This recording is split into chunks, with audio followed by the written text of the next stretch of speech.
जय हिंद दोस्तों, आप सबका स्लीपी क्लासेस में बहुत बहुत स्वागत है। उम्मीद करता हूं आप बहुत बढ़िया हैं। दोस्तों, आज है 26 अप्रैल और आज की डिस्कशन एनालिसिस में हम 3 एडिटोरियल्स डिस्कस करेंगे। तो दोस्तों, एक एडिटोरियल हम डिस्कस करेंगे इंडियन एक्सप्रेस में से। तो ये आज सी राजा मोहन हर ट्यूसडे को आर्टिकल लिखते हैं, इंटरनेशनल रिलेशंस के चाणक्य माने जाते हैं। तो आर्टिकल उन्होंने लिखा है इंडिया यूरोपियन यूनियन के टाइज के संबंधित। तो ये India in the world IR यानी कि GS2 का कॉम्पोनेंट बनता है। एक आर्टिकल हम डिस्कस करेंगे, हिंदू में आया है, जहां पे एनर्जी नीड्स की बात हो रही है साउथ एशियन रीजन में। तो ये इंडिया के नेबरहुड की हम बात करें, राइट, तो ये GS2 का कॉम्पोनेंट फिर बन जाता है अंडर इंटरनेशनल रिलेशंस। और दोस्तों, एक बहुत इंटरेस्टिंग आर्टिकल हम डिस्कस करेंगे बिजनेस लाइन में से।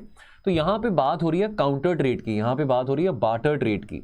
तो ये फॉरेन ट्रेड से संबंधित है, अगेन GS3 का कॉम्पोनेंट है ये वाला। बाकी दोस्तों, इस संडे, कमिंग संडे, जैसे कि आप जानते हैं हमारे हर संडे मैराथन सेशन चल रहे हैं। पीछे हिस्ट्री का हुआ, फिर ज्योग्राफी का भी रिसेंटली हुआ। अब ये कमिंग संडे को एनवायरनमेंट का मैराथन सेशन होगा, जहां पे जो प्रीवियस ईयर क्वेश्चंस हैं UPSC के, वो आपके साथ डिस्कस किए जाएंगे। तो ये 1 मई 2022 को सुबह 10 बजे यूट्यूब पे टेलीकास्ट होगा, लाइव टेलीकास्ट होगा। और अगर आप चंडीगढ़ के आसपास कहीं रहते हैं, अगर आप आना चाहते हैं हमारे ऑफिस में, तो आप ये दिए गए एड्रेस पे आ सकते हैं। अगर आपने आना ही है तो दिए गए नंबर पे कॉल जरूर करना अपनी सीट बुक करने के लिए। चलिए दोस्तों, बाकी शुरू करते हैं आज की चर्चा। तो C Raja Mohan, Delhi and Brussels. Now context क्या है? देखिए दोस्तों, यहां पे बात हो रही है, अभी हाल ही में अभी रायसीना डायलॉग चल रहा है इंडिया में। तो ये 2 साल के बाद हुआ है। अभी this is the 7th edition of Raisina dialogue happening in New Delhi. तो यूरोपियन कमीशन के जो प्रेसिडेंट हैं उर्सुला वॉन डर लेयन, वो अभी इंडिया आए हुए हैं। अब उसके अलावा यूरोप में और भी बड़ी इंटरेस्टिंग बातें हो रही हैं। इमैनुअल मैक्रॉन जो हैं वो री-इलेक्ट हो चुके हैं फ्रांस के एज प्रेसिडेंट, राइट। फिर हम ये भी देख रहे हैं कि यूरोप में जो राइट विंग पार्टीज हैं, यूरोप में राइट विंग पार्टीज का भी काफ़ी राइज देखने को मिल रहा है। अब यहाँ पे सी राजा मोहन ये बताते हैं कि व्लादिमीर पुतिन जो हैं, व्लादिमीर पुतिन के लिए अच्छा है अगर यूरोप में राइट विंग पार्टीज आती हैं। तो जैसे कि अगर जो इमैनुअल मैक्रॉन के ओपोनेंट की हम बात करें, मरीन ले पेन की अगर हम बात करें, तो वो भी एक फार राइट विंग पार्टी में से वो आते हैं। अब व्लादिमीर पुतिन की कोशिश है कि कैसे यूरोप को डिस्टेबलाइज किया जाए bye promoting these right wing parties. उनको सपोर्ट करा जा रहा है टैक्टिकली, उनको काफ़ी फाइनेंशियली उनको एड दी जा रही है। और नेवरदलेस अभी यूरोप में जिस तरह से अभी हम स्टेट ऑफ अफेयर्स देख रहे हैं, खास करके पिछले अब 2 महीनों से यूक्रेन रशिया क्राइसिस के चलते, सिचुएशन यूरोप में भी काफ़ी बदल गई है। इस समय काफ़ी ज़रूरी है कि हम इंडिया और यूरोपियन यूनियन के जो रिश्ते हैं उसको भी मजबूत करें। देखिए, अब फिलहाल अभी देखिए, पीछे यूके के भी प्राइम मिनिस्टर बोरिस जॉनसन यहाँ पे आए थे। इंडिया और यूके भी फ्री ट्रेड एग्रीमेंट के टुवर्ड्स मूव कर रहे हैं।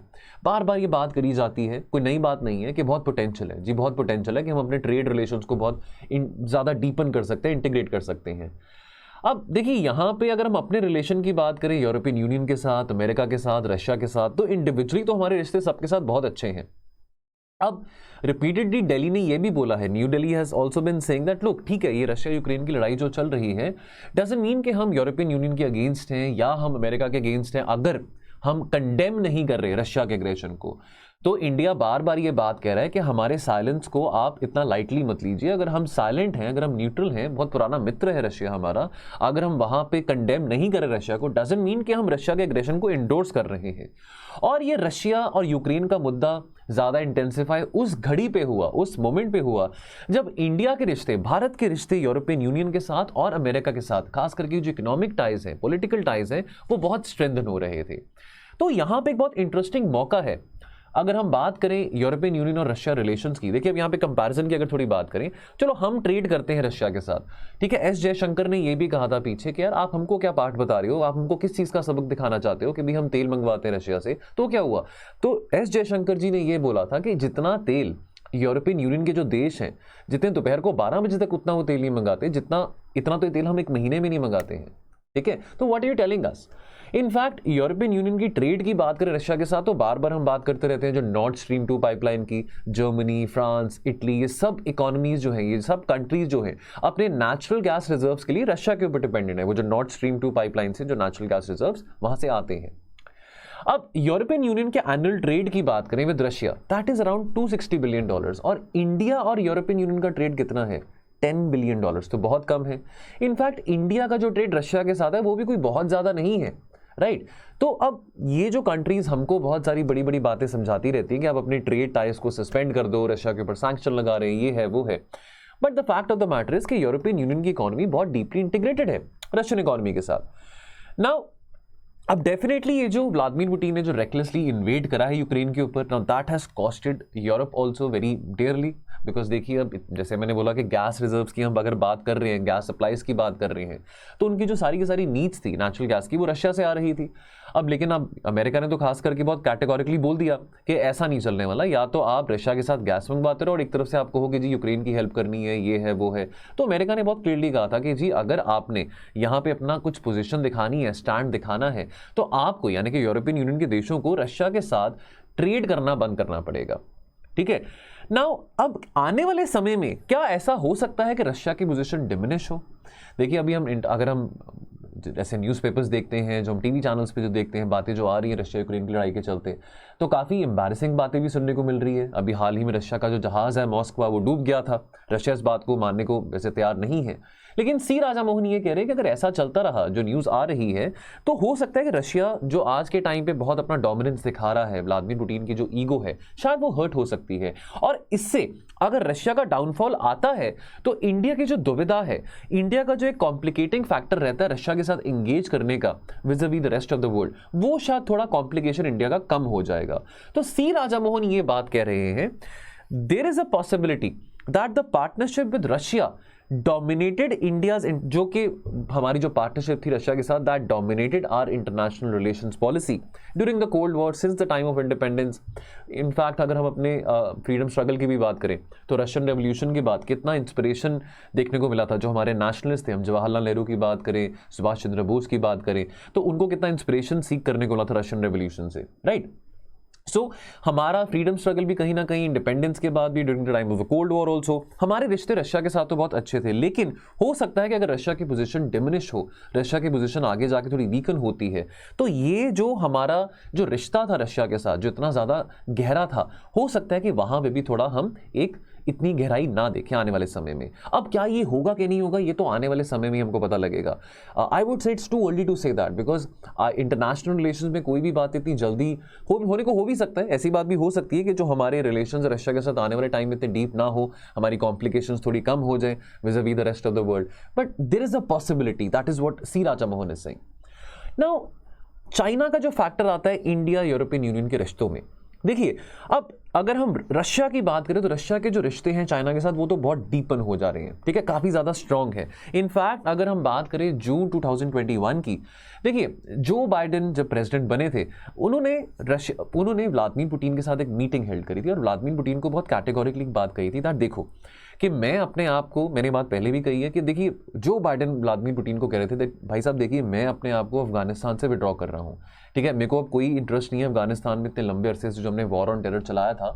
अब जो मेरी एनर्जी है, अब अमेरिका की जो एनर्जी है वो ज़्यादा ओरिएंटेड कहाँ रहेगी, इंडो पैसिफिक में, ठीक है, चाइना को कंटेन करने में। जो बाइडेन ने इस बात को रिकॉग्नाइज कर लिया था कि आज के टाइम पे जो सिग्निफिकेंट सेकंड पोल है, जो नया बायपोलर कॉन्टेस्ट है, वो यूएस रशिया के बीच में नहीं बट यूएस और चाइना के बीच में है, राइट। लेकिन जो बाइडेन ने व्लादिमीर पुतिन को ये भी कहा था कि देखो आप जो हमारे डिफरेंसेस यूरोप में हैं विज़-अ-वी यूक्रेन, उसको हम रिजॉल्व कर लेते हैं ताकि मैं आराम से इंडो पैसिफिक में फोकस कर सकूं।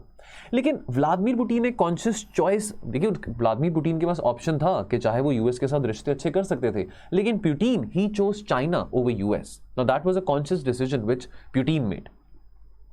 पिछले 2 डेकेड्स की अगर हम बात करें, China has also emerged as a great power and now also presents a big challenge for Indian policy makers, ठीक है। हमारे अपने इश्यूज हैं, टेरिटोरियल डिस्प्यूट्स हैं चाइना के साथ, 2 सालों से काफ़ी ज़्यादा सीरियस डिस्प्यूट्स चल रहे हैं हमारे चाइना के साथ across the LAC, specially the eastern sector.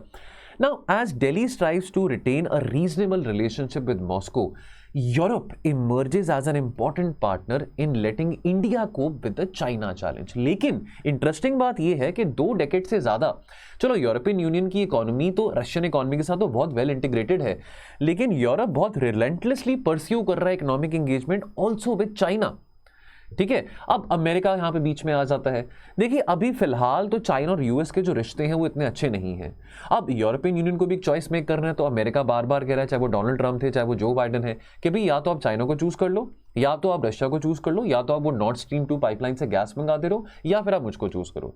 अब डेफिनेटली यूरोपियन यूनियन के लिए बहुत बड़ा अब ये प्रॉब्लम है। डेफिनेटली यूरोपियन यूनियन की बहुत सारी जो कंट्रीज हैं, हम यूके की बात करें, फ्रांस की बात करें, right, they have been allies of USA from a long time, ठीक है। अब यूरोप बहुत लंबे समय से ये कह रहा था कि जी हमारी स्ट्रेटेजिक ऑटोनॉमी, जैसे इंडिया की स्ट्रेटेजिक ऑटोनॉमी है कि अमेरिका भी दोस्त है, रशिया भी दोस्त है, तो ठीक है हम अपने इकोनॉमिक इंटरेस्ट को देखेंगे, अपनी नेशनल पॉलिसीज को देखेंगे, हम ऐसे किसी को कंडेम नहीं करेंगे, हम अपनी मित्रता देखेंगे किसके साथ हमारी मित्रता है। एट द सेम टाइम अगर हम रशिया को कंडेम नहीं करें डजंट मीन कि हम अमेरिका के फ्रेंड नहीं है। तो वही बात यूरोपियन यूनियन भी बहुत लंबे अरसे से कह रहा है कि भी हमारी भी अपनी जो पॉलिसी है, जो यूरोपियन यूनियन की जो फॉरेन पॉलिसी है, वो हमारी स्ट्रेटेजिक ऑटोनॉमी है, हम मंगवाएंगे, गैस मंगवाएंगे रशिया से, क्यों नहीं मंगवाएंगे, हमारी अपनी ज़रूरतें हैं, ठीक है। लेकिन यूक्रेन के क्राइसिस के चलते अब ना this thing has been underlined कि जो यूएस की सेंट्रलिटी है in securing Europe against Russia. लेकिन अब ये बात सिर्फ यूरोप में नहीं, एशिया में भी आ जाती है। तो एशिया में अगर यूरोप में रशिया डोमिनेट कर रहा है, इतना ज़्यादा डोमिनेट करने की कोशिश कर रहा है, अपना हेजेमन दिखा रहा है, तो एशिया में वहाँ पे चाइना की असर्टिवनेस, चाइना की मस्कुलर पॉलिसीज़ की बात आ जाती है। Again US is playing a very critical role in shaping peace and security not only in Asia but also in Europe. लेकिन अमेरिका इस बात को लेकर बहुत क्लियर है कि भाई मेरे को कमजोर मित्र नहीं चाहिए, चाहे वो यूरोप में है चाहे वो एशिया में है, ठीक है। तो अगर आपने ट्रेड करते रहना है चाइना के साथ, रशिया के साथ, तो फिर मेरे साथ मत आप दोस्ती करो, ठीक है। बहुत सीधी सी बात है। तो Washington wants a strong Europe. बहुत बार ये बात करी है, जैसे कि डोनाल्ड ट्रंप भी बहुत बार कहते थे कि नेटो इतना वीक क्यों है, यूरोपियन यूनियन का इतना वीक कलेक्टिव सिक्योरिटी आर्किटेक्चर क्यों है। तो भाई अगर आपने अपनी सिक्योरिटी का बंदोबस्त करना है, ठीक है, आप अमेरिका ये कह रहे हैं कि मेरे सिर के ऊपर नहीं, आप हर चीज मेरे ऊपर नहीं छोड़ सकते हैं, आपको भी स्ट्रेंथन करना पड़ेगा। और इसी तरह से अगर हम एशिया की बात करें तो अमेरिका ये भी चाहेगा कि दिल्ली, इंडिया भी एक लार्जर रोल प्ले करे इन एशिया। एंड बहुत लंबे अरसे से अमेरिका का विजन है, अमेरिका इंडिया को as a pivot towards the Indo Pacific region देखता है, as a net security provider of the Indian Ocean region देखता है। चलिए दोस्तों, आगे बढ़ने से पहले तो दोस्तों ये हमारे कुछ कोर्सेज हैं, इसके बारे में आपको इन्फॉर्मेशन देना चाहता हूं। वैसे तो आप पीडीएफ डाउनलोड करेंगे तो उसके बारे में आप उसमें भी पढ़ सकते हैं। तो दोस्तों कुछ कोर्सेज हैं, अगर आप इस साल अगर आप मेंस देंगे, प्रीलिम्स क्लियर करके, अगले साल आपका पहला अटेम्प्ट होगा या दूसरा अटेम्प्ट होगा, जैसे भी होगा आपका जो भी अटेम्प्ट आप देना चाहेंगे, तो अगले साल अगर आपने पेपर देना है तो कुछ कोर्सेज हैं, जीएस के प्री प्लस मेन्स बैच के, एसए है, जीएस का कोर्स है, ठीक है। उसके बाद मेंस आंसर राइटिंग का कोर्स है, इसके जो वैल्यू एडेड फीचर्स हैं वो आप पढ़ सकते हैं। अगर आपने इसके बारे में इन्फॉर्मेशन लेनी है डिफरेंट कोर्सेज के बारे, तो आप दिए गए नंबर पे कॉल करके भी इसके बारे में इन्फॉर्मेशन ले सकते हैं। चलिए अगला article, the goal of an energy secure South Asia. अब ये हिंदू में आया है। कंटेक्स्ट की अगर हम बात करें, देखिए साउथ एशियन रीजन, देखिए यहाँ पे पॉवर्टी बहुत है। अब देखिए हर एक कंट्री यहाँ पे एस्पायर करती है एक डेवलप्ड इकॉनमी बनने के लिए, गरीबी भी बहुत है, कम्युनल वायलेंस भी बहुत है, बहुत सारे ऐसे इंडिकेटर्स की बात करें, हेल्थ, एजुकेशन, लिटरेसी, हम बहुत पीछे हैं, साउथ एशियन कंट्रीज बहुत पीछे हैं।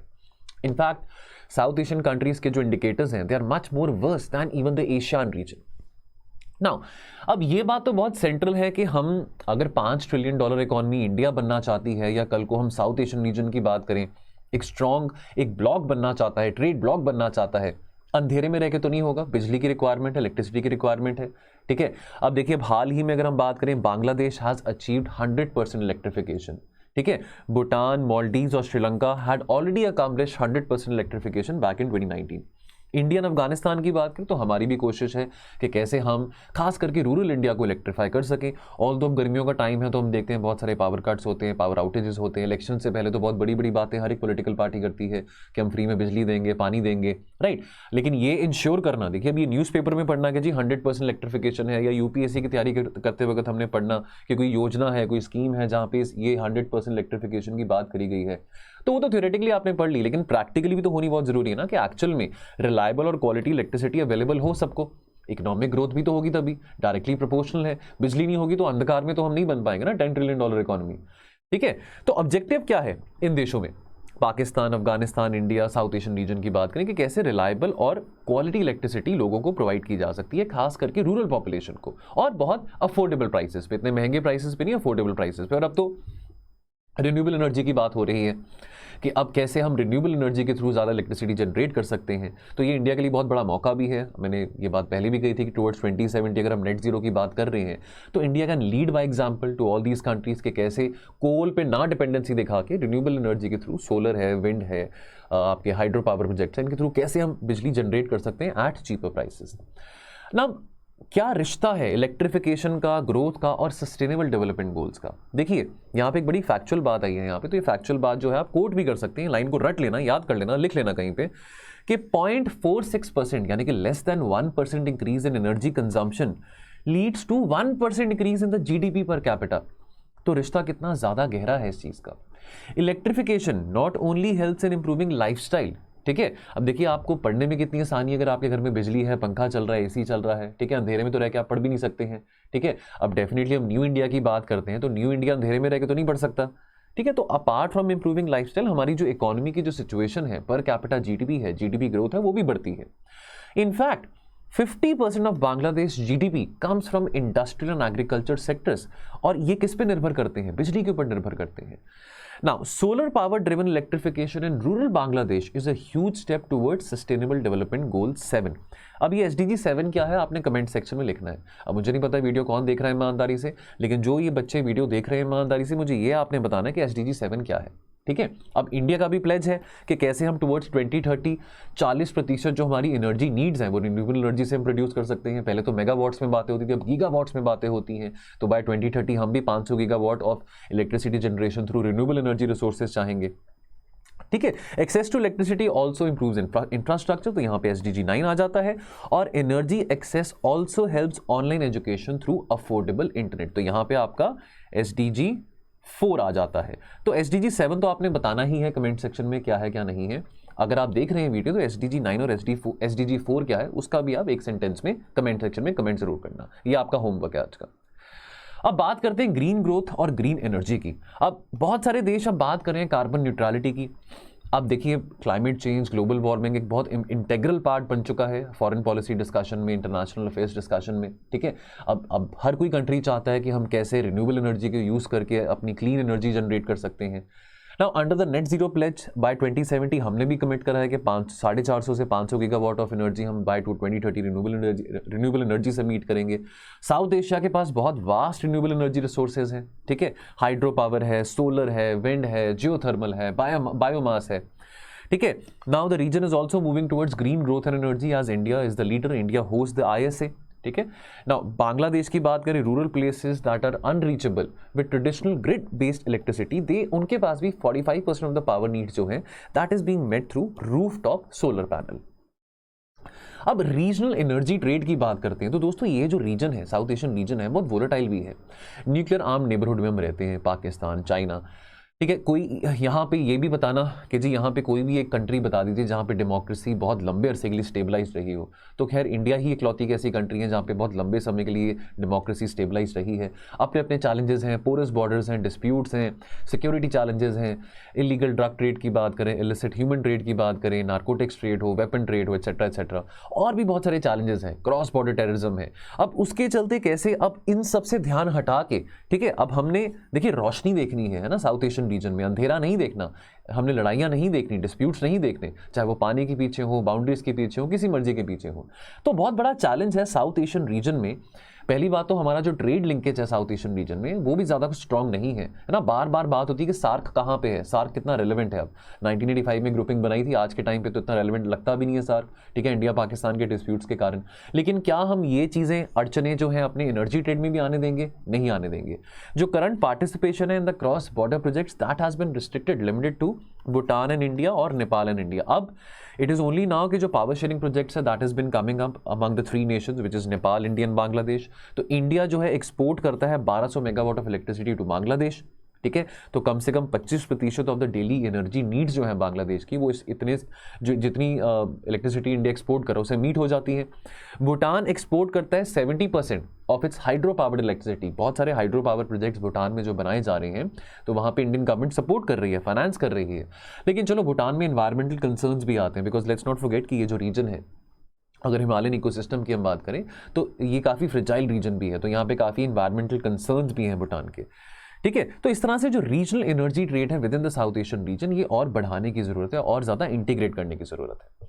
Now what is the way forward? तो आने वाले टाइम में रेजिलिएंट एनर्जी फ्रेमवर्क हो या क्लाइमेट प्रूफ इंफ्रास्ट्रक्चर हो, क्लाइमेट रेजिलिएंट इंफ्रास्ट्रक्चर जिसको हम कहते हैं, ये बहुत ज़रूरी रहेगा, ठीक है। एक इंटीग्रेटेड रिसोर्स प्लान जो कि रिन्यूएबल एनर्जी को सपोर्ट करता है, रिन्यूएबल एनर्जी इनोवेशन को सपोर्ट करता है, वो बहुत ज़रूरी है। बहुत सारे जो अब इंडिया के लिए मौका है, नेट जीरो की कमिटमेंट करी 2070 के लिए, तो इंडिया के पास मौका है कि कैसे India can lead by example, specially in its neighbourhood, ठीक है। तो सरकार अकेले ही सब कुछ ये प्रोवाइड नहीं कर सकती है, रिलायबल और सिक्योर एनर्जी फ्रेमवर्क, तो यहाँ पे पीपीपी यानी कि पब्लिक प्राइवेट पार्टनरशिप के साथ काम करना पड़ेगा। तो प्राइवेट सेक्टर की जो इन्वेस्टमेंट है वो बहुत क्रूशियल है। इनफैक्ट अगर 2022 के आंकड़ों की बात करें तो जो प्राइवेट फाइनेंसिंग है that accounts for 44% of house hold power in Bangladesh, around about 49% in India and 53% in Pakistan.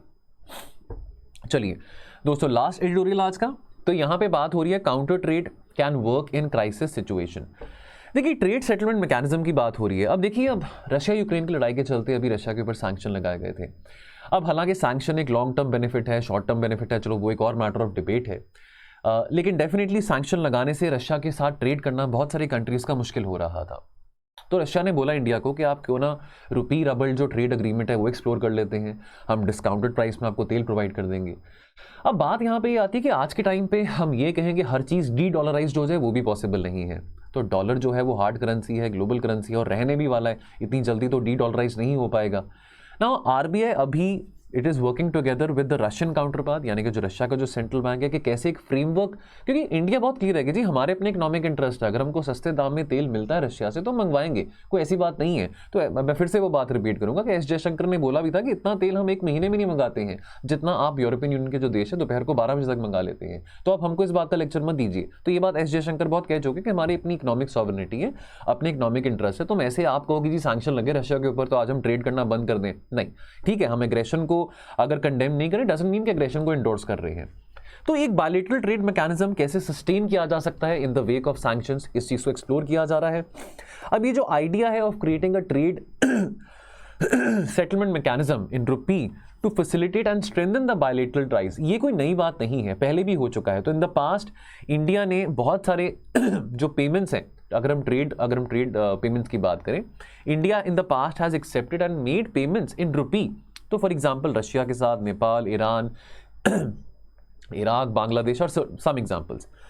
Now given the difficulties जो कि रहती हैं इन ट्रेडिंग विद कंट्रीज, जहाँ पे देखिए फॉरेक्स, जहाँ पे श्रीलंका की बात कर लो, ठीक है, श्रीलंका में फॉरेन एक्सचेंज क्राइसिस चल रहा है, बैलेंस ऑफ पेमेंट डिफिकल्टीज चल रही हैं, या अगर किसी कंट्री के ऊपर सैंक्शन लगाए गए हैं, तो ये जो मैकेनिज्म है काउंटर ट्रेड पॉलिसी का, ये बहुत इफेक्टिव रहता है to facilitate transactions with such countries.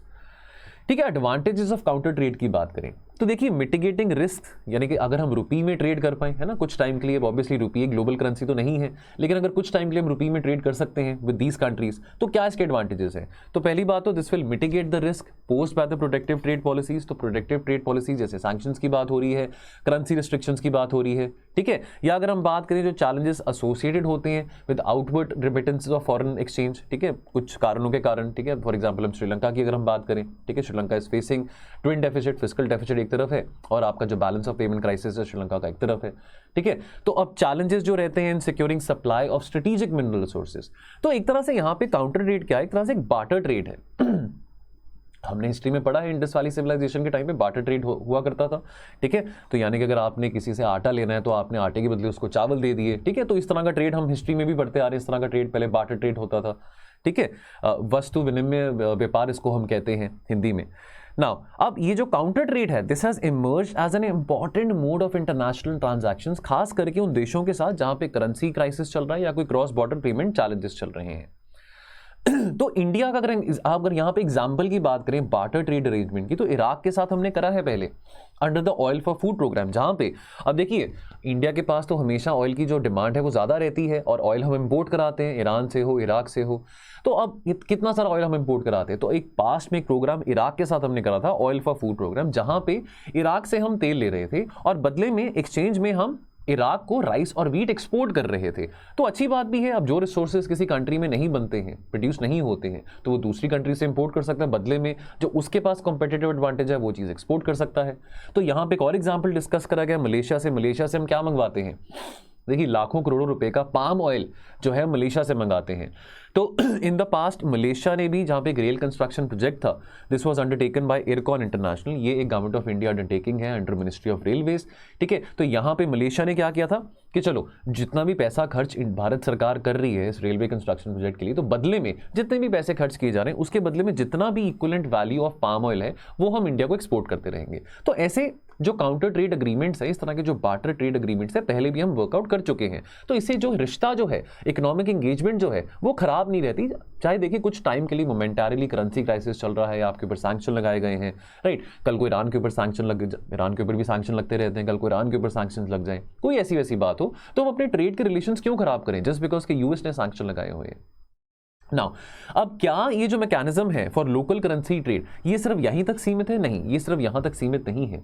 India का जो एग्जिम बैंक है, एक्सपोर्ट इंपोर्ट बैंक है, उसकी रीसेंट स्टडी ने 30 कंट्रीज आइडेंटिफाई करी है जहां पे हम counter trade mechanism under the debt for goods model भी हम फॉलो कर सकते हैं। ठीक है, नाउ फॉर एग्जांपल अगर हमने इन्वेस्टमेंट करी है, अगर किसी कंट्री में, लेट्स से श्रीलंका में हमने कुछ इन्वेस्ट करा है और श्रीलंका की स्थिति आज के टाइम पे अच्छी नहीं है, तो अगर मान लीजिए श्रीलंका ने हमसे let's say 1 lakh crore rupees बोरो करे हैं और श्रीलंका भी वो वापस करने की सिचुएशन में नहीं है, तो अब श्रीलंका उसके बजाय कुछ ऐसी चीज हमको दे सकती है, कोई वस्तुएं दे सकती है जहां पे श्रीलंका का कंपेटिटिव एडवांटेज है, चाहे वो टी हो, चाहे वो कोई भी ऐसी चीज हो, एग्रीकल्चर कमोडिटी हो। सो यहां पे क्या होता है, जो लेंडर कंट्री है, such a model can provide avenues for the exports of high value added goods and services और फॉर द बोरोवर कंट्री। ठीक है, for the borrower country, for example हम श्रीलंका की बात करें, such a model helps in financing, तो चलो श्रीलंका को इंडिया से फाइनेंशियल हेल्प भी मिल रही है, ठीक है, आपका इंफ्रास्ट्रक्चर डेवलपमेंट भी हो रहा है और बदले में जो चीज आपके पास ज्यादा अबंडेंस में है, जो चीज आपकी कंपेटिटिव एडवांटेज है, वो चीज आप इंडिया को एक्सपोर्ट कर रहे हैं और आपके जो फॉरेक्स रिजर्व्स हैं वो भी डिप्लीट नहीं हो रहे हैं। ठीक है, यानी कि आपको पैसे के फॉर्म में पैसे वापस आपसे अगर आपने पैसे बोरो करे हैं इंडिया से, तो आपको वापस पैसे नहीं करने हैं, 1 लाख करोड़ की इक्विवेलेंट कोई गुड्स आप एक्सपोर्ट कर सकते हैं इंडिया को। तो कंक्लूजन क्या निकलता है, तो जो इंटरनेशनल ट्रेडिंग रिजीम है with the dollar at the time, तो देखिए अभी डी डॉलराइजेशन तो अभी इतनी जल्दी नहीं होने वाला। अब जो ट्रेड सेटलमेंट्स है दैट उसका जो डिपेंडेंसी है वो यूएस डॉलर के ऊपर है।